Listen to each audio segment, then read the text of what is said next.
Hello everyone, this is Fatima Afshar and I would like to talk about the deviance and the crime in the society. Our social and daily interaction is based on the established systems of the behavior, which are the norms and values that everyone follows them to have their interactions in their daily life. For the behaviors and social interactions, we have two terms called conformity and deviance. The deviance is the non-conformity. And these are the two ways in which people respond to real or imagined pressure from others. Socialization is the primary source of both conformity and obedience to law. For regulating the people behavior in a society, we have a term called social control. It refers to the techniques and strategies for preventing deviant behavior in any society. People expect us the proper action, and for this proper action, we have sanctions, penalties, and rewards.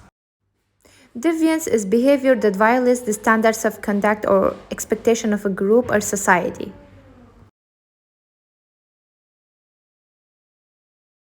For now, let's consider the different sociological perspectives on the deviance.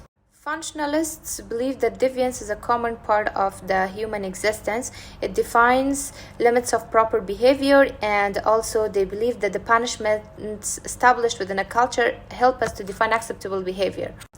Emily Durkheim, one of the functionalists, introduced the term anomie.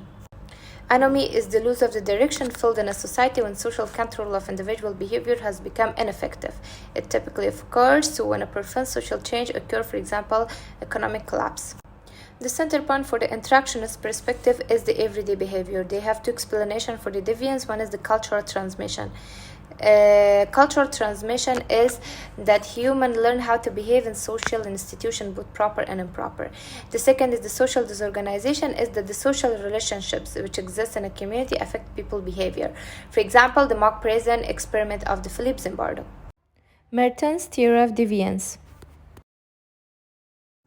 Feminists like Freda Alder and Mida Chesney-Lynn have suggested many of the existing approaches to deviance and crime are developed with only men. Feminists say that forced sexual intercourse is a legalized rape. This is at the time law defined rape when two sides are not married. Conflict theorists point out that people with power protect their own interests and define deviance to suit their own needs. The conflict theory helps us to explain why our society has laws against gambling, drug usage, and prostitution. The another theory is the labeling theory or the societal reaction approach. This theory attempts to explain why certain people are viewed as deviants, losers, and criminals. In this approach, the social class plays an important role. For example, how people see the crime of a saint and a roughneck. We have the definition of crime as a violation of criminal law, followed by 6 types of the crimes. In addition, a short definition for all types of crimes.